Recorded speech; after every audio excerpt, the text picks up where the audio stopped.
Welcome sa isang oras na naman ng Pinoy MD. At marami kaming inihanda for you this morning. Tulad na lamang ng aming nabalitaan na Mister, iniwan daw si Mrs. dahil hindi na daw kissable ang kanyang lips. Naku, ano kaya ang kwento na yan? Pero ang alam ko lang, meron na hong semi-solution para sa mga mapuputla ang labi dyan. Kung ano yan at kung safe ba, alamin po natin mamaya. Sabay-sabay. May mararamdaman kang konti para kagat ng langgam. Mamamaga siya, depende sa skin mo, type ng skin mo. O eto pa, kumain lang tapos biglang namantal?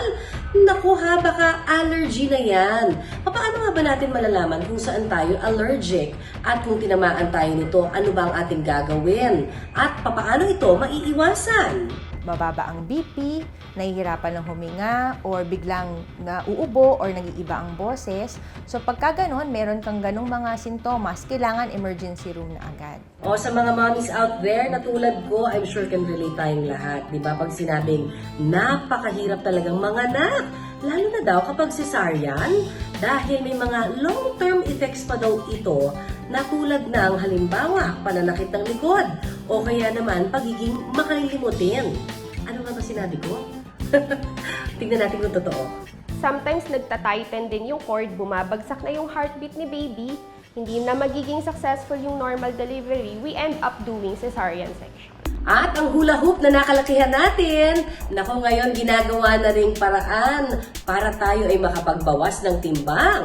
Ang pinabigat na hula hoop, ano nga bang magagawa sa ating bewang? Malalaman po natin yan sabay-sabay mamaya. Since weighted siya, mas mahirap i-execute yung movement. So since mas mag-e-effort kang execute yung movement, mas marami kang energy na gagamitin. Meaning, mas marami kang calories na mabuburn. At syempre, makakasama rin po natin mamaya ang ating resident dermatologist na si Dr. Jean Marquez para makapagbigay naman sa inyo ng sagot sa mga ipinadala sa aming tanong sa Facebook page. Kaya, abangan po ang lahat ng yan dito pa rin sa nag-iisang tahanan ng mga doktor ng bayan, ang Pinoy. And this morning, nako, tuloy-tuloy pa rin po ang ating usapang pangkalusugan. Kasama natin ang ating resident dermatologist na si Dr. Jean Marquez para sagutin na ang inyong mga katanungan. Good morning, Dr. Jean! Good morning, Connie. Ano nga ba ang mga katanungan natin ngayong umaga, Connie? Eto na, doktora, ang ating mga tanong for you. Mula naman kay @EBV. Paano nga ba daw, Doc, mawawala ang mga chickenpox scars? Meron bang paraan dyan? Kasi kapag nagkakaroon ng chickenpox, may inflammation na nangyayari, no? At yung inflammation na yan, usually umaabot yan dun sa deeper layer ng skin, no? Kung saan andyan yung collagen. So, nadadamage yung skin dun sa area na yan. Kung kaya't nagre-resulta ito ng tinatawag na depressed scars or scars na lubog. Ano nga ba ang pwede nating gawin? Well, unang-una, meron tayong mga pamahid that can stimulate collagen. Isa na dyan, yung tinatawag na tretinoin, retinol, retinaldehyde, or yung mga glycolic creams, no? Another one is we can do some treatments, no? May mga treatments that will stimulate collagen production.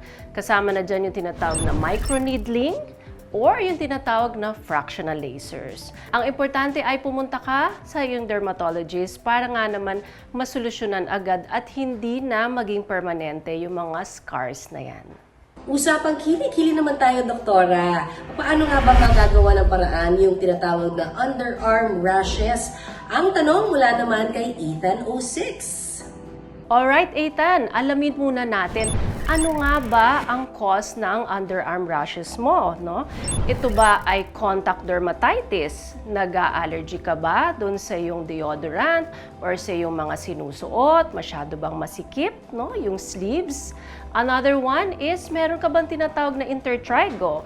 Ang intertrigo ay cause ng infection. It could be bacteria or yeast, no?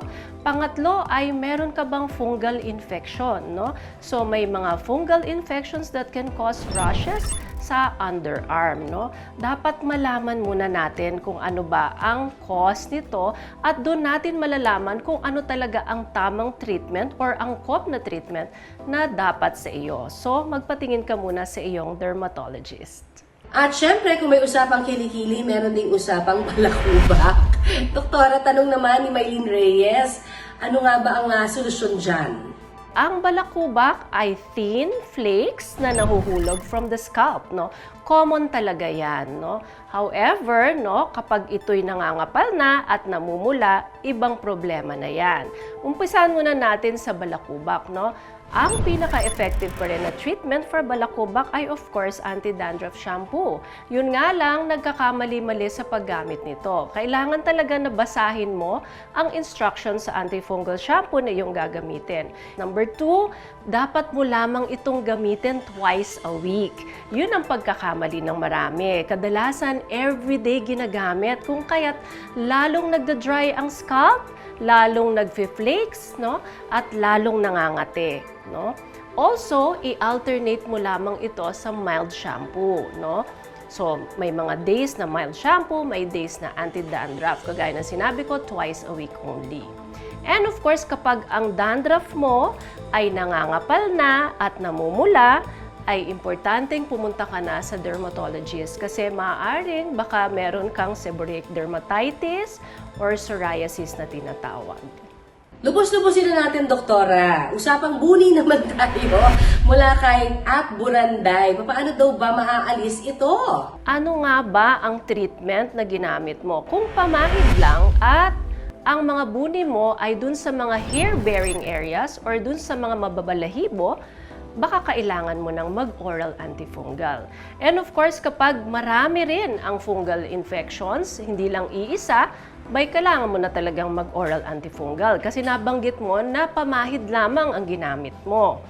Pangalawa is, no, ano nga ba ang cause ng antifungal mo? Ano nga ba ang source nito, no? Ito ba, meron ka bang kasama sa bahay na merong fungal infection? Kung kaya't patuloy ka lang nahahawa, nagtitreat ka pero hindi siya nagagamot. Ginagamit mo ba yung mga kagamitan niya? No? Nag-share ba kayo ng mga personal belongings? And of course, in close contact ka ba sa kanya? No? Pangatlo, ano nga ba ang triggers ng iyong fungal infection? No? Bagsak ba ang iyong immune system? No? Madalas ba napuyat ka, hindi ka kumakain ng tama, or meron kang ibang sakit, no? Or medical illnesses? Kailangan nating gamutin yan. Number 2, pawisin ka ba? Ang fungus nabubuhay yan sa moist area sa ating katawan. Kung kaya't maaaring dapat i-control yung iyong pagpapawis. Number 3, kumusta naman ang iyong hygiene? No? Do you take a bath every day? Are you using the same clothes every day kahit madumi na? And of course, gumagamit ka ba ng mga kasuotan na mga masyadong masikip or masyadong maiinit kung kaya't lalo kang pinapawisan. So, alamin muna natin yung lahat ng yan bago natin masabi kung ano pa ang pwedeng magawa sa'yo. So, consult a dermatologist soon. Thank you so very much, Dr. Jean, sa iyong panahon para sagutin ang lahat ng mga katanungan ng ating mga ka-Facebook. And of course, thank you for your trust sa ating mga Facebook mates out there, mga friends natin. Magbabalik pa rin po kami dito sa Pinoy MD, kaya antabayanan ang iba pa nating pag-uusapan tungkol pa rin sa ating kalusugan. Mrs. hiniwalayan ng asawa dahil hindi raw kissable ang lips. Mukha raw kasing bangkay sa putla ng kanyang mga labi. Kaya si Mister, iniwan daw siya without kissing goodbye. Ito ang hugot ng 29 years old na single mom na si Jo Dalien. Ang gusto ng mga lalaki na yan, sexy, maganda. Tapos, complete package. Lalo na sa face. Kunyari yung labi mo, ganyan, putla, ganyan. Papagmamalaki ka ba nila sa iba? Hindi. Natural lang daw na maputla ang mga labi ni Jo Dalien. Kaya kapag nakikakita ng mga babae na shining, shimmering ang lips, #inggitmatch ang lola mo. Yung iba kasi syempre first meet, kiss agad. O, tapos, paano, di ba? Parang nakakaano talaga pag kissable lips ka. O. Mga lalaki kasi, pag nakita, yung kaganda naman ng labi nun, ganyan. Kumikislap, ganyan. Mapula-mula, ganyan. Parang sarap na sila agad tingnan yung dun pa lang. Kaya naman sa tuwing lalabas ng bahay, bukod sa nagme-makeup, syempre, lipstick is life. Pero bilang mother of 3, ubos oras din daw ito, lalo na kung araw-araw gagawin at gabi-gabi ring tatanggalin. Magastos din daw, lalo na kung papalit-palit ng shade na gagamitin. Mabuti na nga lang daw at sa panahon ngayon, face mask is a must. Dahil kahit papaano, naitatago raw ni Jodalyn ang maputla niyang mga labi. Pero ang hanap daw talaga sana niya, yung pang matagalang solusyon. Hassle na lang kasi halimbawa kung lalo na nanay ka, papasok ka sa trabaho, tapos yung parang malilate ka na, di ba, wala ka ng time para doon. Para maglagay pa ng colorete sa mukha. Pag walang lipstick, ayan na naman, dry na naman, maputla na naman, ganyan. Yung nakakaano. Kaya pag nakikita ko sa commercial na yung parang natural lips nila, shiny, ganyan, yung may mga lip tattoo, ganyan, parang gusto kong ma-push na magpaganon talaga. Kung ang gusto mo raw, pagising pa lang, pack na agad ang iyong lips na hindi nabubura sa pawis o maski mag-almusal ka pa, lip blush is the key. Sa procedure na ito, para bang paulit-ulit na hinihiwa ng blade ang mga labi. At kapag exposed ng inner layer, tsaka ito nilalagyan ng ink. Depende sa kulay na gusto ng kliyente. Tumatagal daw ito ng hanggang 2 taon bago mag-fade. Kaya hindi lang tipid sa oras, tipid din daw sa lipstick. Nang araw na yun, sasalang na si Jodalyn sa kanyang first session ng lip blush. May mararamdaman kang konti para kagat ng langgam. Mamamaga siya, depende sa skin mo, type ng skin mo. May mga 1 day or 2 days lang. Ganun. So, pag po naka-lip tattoo na po, shine na po yung lips ko? Oo. Yun yung part na ganyan. save na yung yung oras mo at saka marami ka naman save na pera. Kasi hindi ka nagbibili ng mga iba-ibang lipstick. Tapos yun yung tinatawag nilang walk-out like this.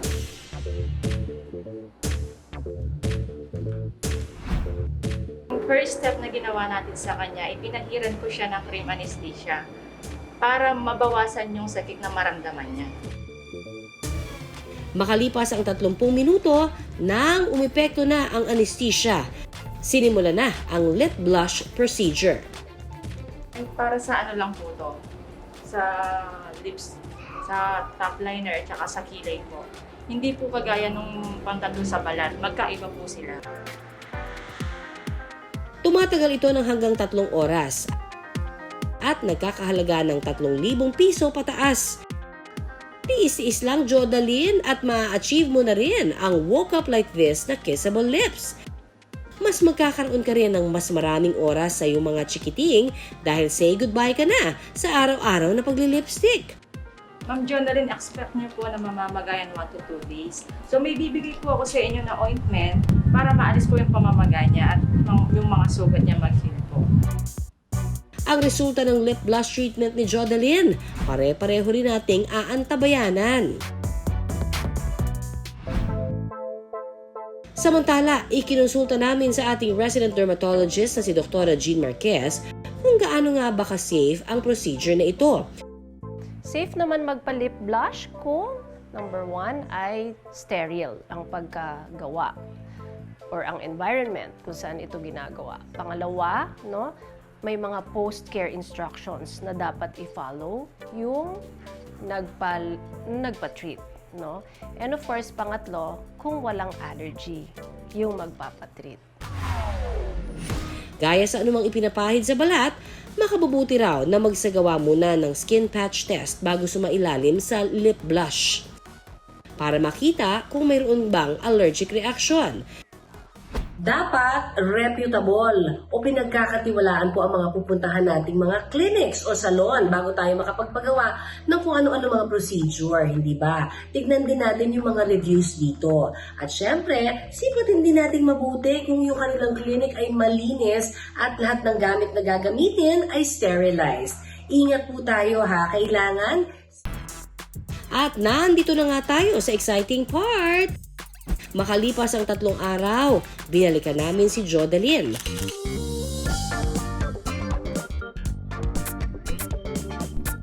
Ang resulta ng lip blush treatment, aba naman, pak na pak! Ang dating maputlang mga labi, ngayon para bang natural na naka-lipstick. At dahil nga semi-permanent, 1 hanggang 2 taon daw niyang hindi po problemahin ang araw-araw na pagli-lipstick. Medyo meron na akong self-confidence na nakikita. Yung medyo hindi na ako nahihiya sa tao, umarap, ganyan. Kahit pagising ko, wala akong lipstick, di na ako yung parang na-insecure, ganyan. Wala nang insecurity sa sarili ko. Natanggal yun. Kaya kay Mister na ipinagpalit daw si Jodeline noon, huyo ka na raw ngayon. Ika nga ni Jodeline. Hi, ako nga pala si Jodeline. Ang pinagpalit mo dahil di kissable lips.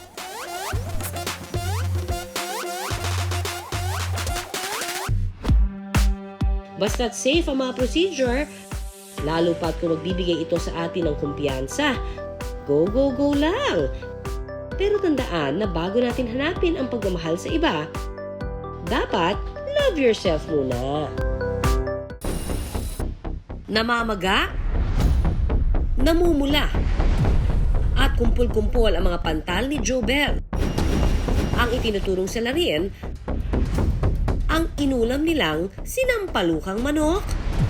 Papaanong nangyari ito gayong mula pagkabata? Kumakain naman daw siya ng manok. Bakit kaya ngayon lang siya pinantal ng ganito? Masaya na sana ang salo-salo ng pamilya ni Jobel. Dinner po nung naisip naming magluto ng sinampalukan. Okay naman po nung habang kinakain ko. Pero makalipas ang ilang oras, Nagsisimula na po siyang magpantal-pantal, naangati na po, and yun, nagsimula na po siyang dumami. agad naman itong inuman ng gamot ni Jobel. Pero naulit daw ito ng sumunod na buwan. Nung sinubukan ko naman po kumain ulit, nagkaroon na naman po ako, nangati na naman po ako ng sobra. Sobrang kati po niya, mangangati muna po siya tapos magpapantal, dadami. Laking pagtataka niya dahil matagal na raw siyang kumakain ng manok at seafoods. Pero ngayon lamang tila naging allergic sa mga ito.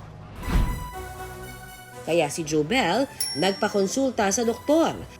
At dito na niya nakumpirma na allergic pala siya sa malalansang pagkain. Dahil sa malimit na pamamantal at pangangati, apektado ang pang-araw-araw ni Jobel. Bali, iniwasan ko na po lahat ng malalansa po. Tapos puro gulay tsaka baboy na lang po. Kahit pa ulit-ulit yung luto, yun na lang po eh. Para allergy ready, lagi din siyang may baon na gamot. Halimbawa po, hindi na ako nakabili. Umamantal na po pati yung labi ko, yung mata ko, ganyan po. Tapos uuboy na po ako ng uuboy hanggang sa hindi na po ako makahinga.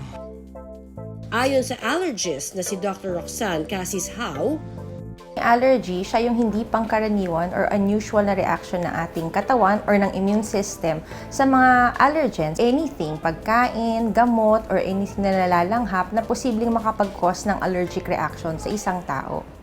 kapag ang isang tao ay nakakakain ng food allergens gaya ng manok o seafoods, magre-react ang katawan at maglalabas ng kemikal na tinatawag na histamine. Ito ang magiging signal ng katawan para magpantal at mangati. Gagawa rin ng antibodies ang katawan para kapag na-expose sa allergen, muli itong magre-react. Wala raw sa edad ang pagkakaroon ng allergies pero It's very rare also na kung kailan ka naging matanda, saka magkakaroon ng reaction sa mga pagkain. Kasi kung iisipin mo, nakain mo na lahat yan eh. Unless nag-iba ka talaga ng diet severely, doon lang natin iisipin na baka may allergy ka nga sa pagkain.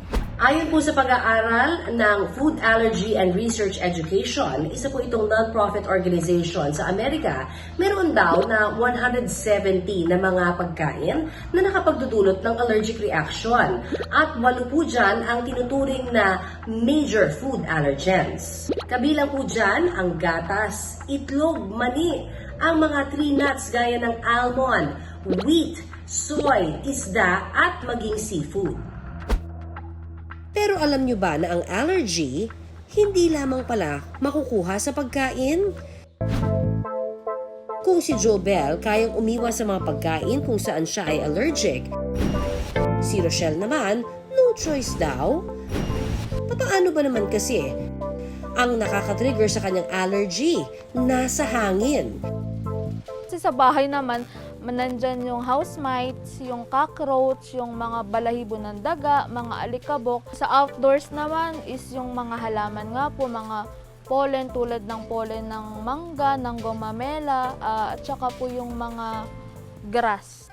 At ang malala pa rito, hindi lang basta pantal ang epekto nito sa kanya, kundi pagluluha ng kanyang mata, pangangati ng ilong, at pamamaga ng labi. Mahirap talaga matulog kapag inaatake ka kasi syempre yung singa ka ng singa, yung nose mo kahit wala ka namang sipon, nagkakaroon talaga. Parang hindi mo siya mapigil. Minsan pag malala po talaga yung nosebleed na po. Dahil tila non-stop ang pag-atake sa kanyang allergy, nagpasya na siyang sumailalim sa tinatawag na allergy skin test. Pero si Rochelle, nagulat sa naging resulta ng kanyang test. Bakit kaya? Abangan yan mamaya dahil baka may ganyan din kayong kaso. Samantala, papaano ba ginagawa ang allergy skin test? Paliwanag ni Doc Roxanne, sa allergy skin test, sinusuri kung saan allergic ang isang individual.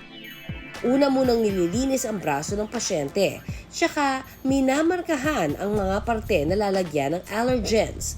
Una munang tinetest is yung histamine. Likely, isa-scratch lang natin yung taas ng balat.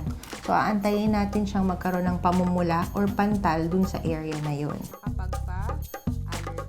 Gamit ang samples ng iba't ibang allergens gaya ng pollen, damo, ipis at surot, mababaw na itinutusok sa balat para makita kung magpapantal ito. Aantay po tayo ng mga 5 hanggang 15 minuto para mamula o magkaroon ng pamamantal dun sa area. Ayan po. So, after 15 to 20 minutes, i-check po natin yung mga different allergens na nilagay natin. So, kung saan po magpantal, mini-measure po natin yan. Ang positive po ay nangangahulugan na 3 mm po dito. So, sa pasyente po natin, 3 mm para po sa cockroach. At dahil kinakitaan ang reaksyon sa ipis ng pasyenteng ito, indikasyon ito na allergic siya rito. Ang unang-una pong kailangan niya ay iwasan o maglinis para wala pong cockroach kung saan siya madalas na nagsistay. Pero sa kaso ni Rochelle, sa 25 allergens na tinest sa kanya, hindi lang isa, hindi lang 2, kundi 16 dito, allergic siya. Kabilang narito ang mani, patatas, pollen at damo. Diyos ko po! Number 1 po talaga yung bilin sa akin, mga agyo sa bahay. And yung maintenance po na nasal spray is steroid para po yung nosebleed ko is hindi na ganun ka-trigger na and hindi ganun kadami. Paalala ni Doc, dapat maging listo kapag nakakaranas ng allergic reaction. Kung hindi kasi ito maagapan, maaari itong humantong sa severe allergic reaction o anaphylaxis. Ang commonly is mababa ang BP, nahihirapan ng huminga, or biglang nauubo or nag-iiba ang boses. So pagka ganon, meron kang ganong mga sintomas, kailangan emergency room na agad. Mahalagang tandaan ang iyong allergens. Talagang kailangang iwasan mo ang nakakapagpa-allergy sa'yo. Hindi uubra yung inom ka lang ng gamot bago kakain or inom ka ng gamot bago pupunta sa lugar na alam mong allergic ka or maraming allergens. At syempre, laging magdala ng gamot kontra allergy. Ang food cravings, sadyang kahirap iwasan. Pero huwag isawalang bahala ang inakalang simpleng pangangati o pamamantal lang. Dahil kapag allergy ay pinabayaan, pwedeng malagay sa alanganin ang ating kaligtasan.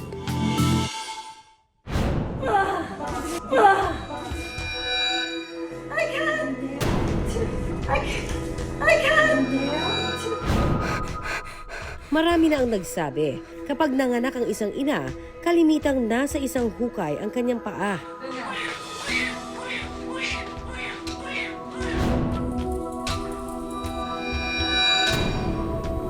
Lalo na raw kung sumailalim ito sa cesarean delivery, kung saan 9 layers ang kailangang biyakin para mailabas si baby.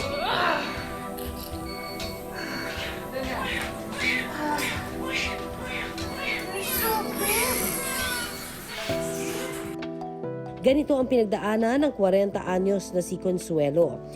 2 anak niya ang pareho niyang isinilang via C-section. Nung una po, cesarean ako kasi maliit po yung sipit-sipitan ko. Sa probinsya po namin, sa Mindoro, doon ko po siya pinanganak. Kapapanganak pa lamang ni Consuelo, 3 linggo ang nakakaraan. Kaya mayat maya pa rin daw kung kumirot ang kanyang tahi. Para di maimpeksyon, araw-araw niya itong nililinisan. Lalo't bahagya itong nagnanana. Samantala, kapag matagal-tagal naman daw siyang nakatayo sa paghihele sa kanyang sanggol, nakakaramdam din daw si Consuelo ng matinding pananakit ng likod. Sa normal po kasi, mas madali. Mga linggo lang po makaka-recover ka na kaagad. Eh dito hindi po, lalo na yung unang linggo, ang hirap po. Pag umupo po akong matagal, buhat ko yung bata, ang sakit ng likod ko. Tapos pag nakatayo po ng matagal, masakit yung likod. Hinala ni Consuelo ang madalas na pananakit ng kanyang likod dahil daw sa anesthesia na itinurok sa kanya sa bandang gulugod noong sinesesaryan siya. Kasi yung 3 buto po sa likod, doon nag-inject ng yung anesthesia po. Para maibsa naman daw ang pananakit ng kanyang tahi, araw-araw siyang nagsusuot ng belly binder. Nakakatulong po siya sa akin kasi hindi po sumasakit yung sugat ko. Pero pag wala po, parang feeling ko may malalaglag na hindi ko maintindihan. Pero bakit nga ba sinisies ang ilang buntis? Pag cesarean section, hindi siya yung normal delivery. Pag normal delivery kasi, sa vagina yung daan ni baby. Pero pag cesarean section, sa tiyan. Most likely, kaya nasisies ang isang mommy kasi either may problema na si baby sa loob, matindi na yung bleeding, hindi na kayang in-normal delivery, so sinisies na. Kadalasang sumasa ilalim din sa cesarean delivery ang mga ina na maliit ang sipit-sipitan, gaya ni Consuelo. Pag sinabi nating maliit yung sipit-sipitan, yung pelvic bones natin dito, pelvic bones kung saan dadaan dapat si baby, hindi kumakasya si baby kasi masikip yung dadaanan or yung passage ni baby. Kailangan din daw magpa-C-section ng isang ina kapag ang umbilical cord ng sanggol sa kanyang sinapupunan pumupulupot na sa liig nito. So yung baby, pag mag-i-slide down na dapat out of the vagina, napupull up. So pag napupull up siya, hindi magiging successful yung delivery. Sometimes nagta-tighten din yung cord, bumabagsak na yung heartbeat ni baby, hindi na magiging successful yung normal delivery. We end up doing cesarean section. Samantala, dahil 9 layers nga ang kailangang biyakin sa isang buntis kapag sinesesaryan, para masigurong walang sakit na mararamdaman ng pasyente, tinuturukan siya ng anesthesia sa likod o yung tinatawag na epidural. Pero posible nga kaya itong magdulot ng pananakit sa likod maski ilang araw o linggo na ang nakalipas? Parang pag tinuturukan tayo ng vaccine sa shoulders, masakit din siya after a few days kasi nga madaming napipierce na muscle, yung skin, ganun din po sa likod. Siyempre, pwedeng ng pain, masakit for a few days. Ang sakit na ito mawawala rin daw makalipas lamang ng ilang araw. At kung may mararamdaman pa rin back pain ng pasyente, posibleng may ibang dahilan. After niya manganak, siyempre nag-breastfeed siya, nakayukong ganyan, nasanay siya ng ganun. So yung strain nun sa lower back, parang ganun yung explanation. Pero kung yung tungkol sa pagtusok, yung needle kasi na tinutusok sa spinal anesthesia, mas manipis pa siya, sobrang nipis niya, mas manipis pa siya sa needle ng pantahi ng damit. So basically, hindi siya makaka-cause ng enough destruction ng structure sa likod. Alam nyo ba ang sinasabing effect ng epidural na long-term daw sa mga kababaihan ay ang pagiging malilimutin? Pero ito ay mga paniniwala lamang. Probably because, sabi nga nila, ikaw ay nag-groggy nung ikaw ay tinurukan ng epidural. Pero ang magandang balita naman, hindi ho long-term ang effect. Kung hindi, panandalian lamang. Yung brain fogging kasi, parang hindi nila ma-recall yung nangyari sa operating room or mga few hours after the operation or before the operation. Kasi usually, some patients, lalo na po yung mga first time mo-operahan, kuwari cesarean section, bibigay ng little dose ng anxiolytic para syempre hindi sila kabado. Kasi yung ibang patients, Pagkabado, pinasok sa operating room, sobrang taas ng BP, sobrang taas ng heart rate. Well, ang epekto ng anxiolytic is, una, mawala yung anxiety mo. Pangalawa, meron siyang tinatawag na anterograde amnesia. Ibig sabihin po ng anterograde amnesia, possible po na mawala yung alaala ng patient nung time na yon hanggang mag-wear off yung effect ng gamot, which is mga 30 minutes to 1 hour, gano'n. Ang pagsusuot naman ng binder, totoo nga bang nakatutulong para pumayat ang kakapanganak lamang? Ang myth dito is yung pasiseksihin ka niya. Yung pag nag-binder ka, huhulma yung katawan. It's not really true. We don't really advise na yun ang purpose ng binder for a post-CS patient. It's for support. Kung gusto mong sumeksi, after mong manganak, mag-breastfeed ka, mag-diet ka, and when the time is right, go and continue your exercises. Maraming ang mga maling paniniwala kaugnay ng cesarean delivery.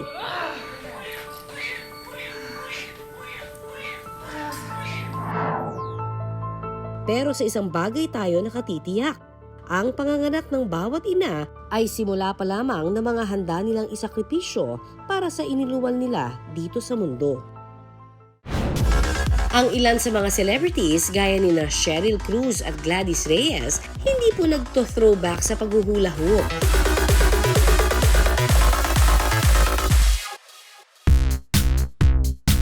Dahil ang hula hoop na nilalaro-laro lang natin noong ating kabataan, sinasama na rin ngayon sa mga exercise routine dahil effective na rin daw ito makapagpabawas ng timbang. Hula hoop is life. Yan ang motto ng 43 anyos na si Mary Vic. Pero ang gamit niyang hula hoop hindi basta-basta. Ang timbang kasi nito halos 2 kilo. Pagka usual lang yung hula hoop na ginagamit mo, yung ikot ng katawan mo is mabilis kumpara dun sa weighted na pagka inikot mo siya ng simple lang, yung swabe lang, umiikot pa rin siya.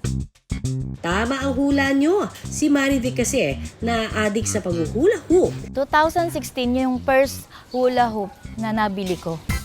Katunayan, meron siya ngayong 6 na iba't ibang hoops. So, eto yung LED light. So, pang tricks lang to. Yun yung color para kapag na-move mo siya is nag-iilaw-ilaw siya. Eto naman is nabili ko lang nung nakita ko nung time na pandemic na ginagamit lang siya sa kamay. Then, the 1 kilogram detachable. So, metal yung loob nito. Hindi siya pwedeng pang trick sa leeg kasi machuchoke ka talaga. Ito yung pinaka-paborito ko sa lahat. Etong round ng 42, tapos 2 kilograms. Pag sa indoor, ito naman yung regular size, which 2 kilograms din yung bigat. Pero the struggle is real daw nang unang gamitin ni Marivic ang weighted hula hoop. Doon sa weighted hula hoop, yung unang gamit ko siya, medyo masakit sa bewang. Kasi 2 kilos yun na paiikutin mo dun sa bewang mo. Ngunit nang makuha na niya ang teknik, sisiw na paikot-ikutin ito. Hindi nga raw lumalagpas ang isang araw nang hindi siya naguhula hoop na tumatagal ng hanggang 1 oras. Kahit mag-solo lang ako sa bahay, naguhula hoop talaga ako. Kung saan ako abutin, kung may space na maganda, talagang naguhula hoop ako doon. Dahil sa tuloy-tuloy raw niyang paggamit ng weighted hula hoop, napansin ni Marivic na nabawasan siya ng timbang. Mula 98 kilos, nasa 74 kilos na lamang siya ngayon. Yung weighted, kahit nakatayo ka lang, umiikot sa bewang mo, sobra na yung pawis mo. Gumaan talaga, magaan sa katawan. Nabawasan ng mga fats dito sa parte ng bewang. Pag gumagamit tayo ng hula hoops, ang main muscle mover natin is usually si core, yung mga core muscles natin. Pag sinabing core, hindi lang ito yun. So ito yung palibot natin. Then yung mga hip muscles natin, sa legs, ginagamit din natin siya. Dahil mas mabigat at mas malaki ang mga ganitong hula hoop, extra effort daw na paikutin at panatilihin ito sa bewang. Since weighted siya, mas mahirap i-execute yung movement. So since mas mag-e-effort kang execute yung movement, mas marami kang energy na gagamitin. Meaning, mas marami kang calories na mag-burn. Para ma-maximize natin yung benefits ng weighted hula hoop, pwede natin siyang i-combine with resistance training or some kind of, pwede kayong mag-push-ups, pwede kayong mag-abs exercise. So, hindi ko mo hula hoop ka ng hula hoop, lalabas yung abs natin. Depende pa rin kasi talaga siya dun sa diet and overall exercise program natin. Maging ako, kasama na rin sa aking workout ang weighted hula hoop. libangan na alternative workout pa. 1958 nang unang ginamit ang hula hoop sa Amerika at ito po ay nanggaling sa Hawaiian dance na kung tawagin ay hula. At ang maganda nito, kahalintulad ng dance step, yung mismong laro na hoop. Kaya naman talagang nahumaling ang marami sa mga kabataan noon. Pero ngayon, ibahin ninyo dahil ginagawa na rin itong pangbawas timbang, lalo na ng mga mommies natin na nagsasayaw dyan sa Laguna gamit ang hula hoop. The more, the merrier. Kaya si Marivic nakijoin sa grupo ng mga hula hoop mommies.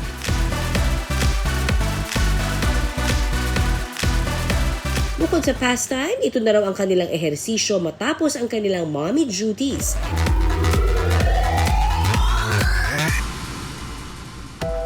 Ito ang latest na mga Marites. Si Nanay Marites, hindi chismis ang dala kada meet-up, kundi ang kanyang weighted hula hoop. Maganda kasi siyempre nagalaw yung katawan mo, pinapawisan ka. Akala ko hindi ko na kaya yun eh. Kasi siyempre lalo na ngayon matanda na, senior na. Pero nung nag-try naman ako, dahan-dahan naman, unti-unting natututo. Payo raw sa kanya ng doktor, kailangan magpapawis lalo pat noong 2013 na-diagnose siya na may diabetes. Malaki raw ang maitutulong ng exercise para makontrol ang kanyang blood sugar. May lahi kaming diabetic kasi yung papa ko diabetic, tapos mga tita ko namatay din sa diabetic. Bukod sa araw-araw na hula hoop, sinasabayan din ito ni Marites ng pag-iwas sa mga pagkaing mataas sa carbohydrates para tuloy-tuloy ang pag-manage ng kanyang blood sugar. Bumababa na yung sugar ko.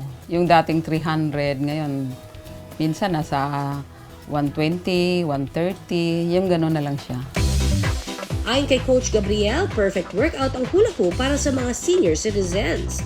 Ang pinaka-goal natin for our elderlies is for them to move. Kasi since matanda na sila, nahihirapan silang gumalaw and sobrang mapili sila sa exercise. So maganda na mag-weighted hula hoop sila kung doon sila nag-enjoy. At least nasusustain nila yung activity nila per day. Ang regular na pag-eehersisyo at ang palagiang paggalaw nakakapagpalakas ng katawan. Yan ang katotohanan at hindi namin kayo pinaiikot-ikot lang.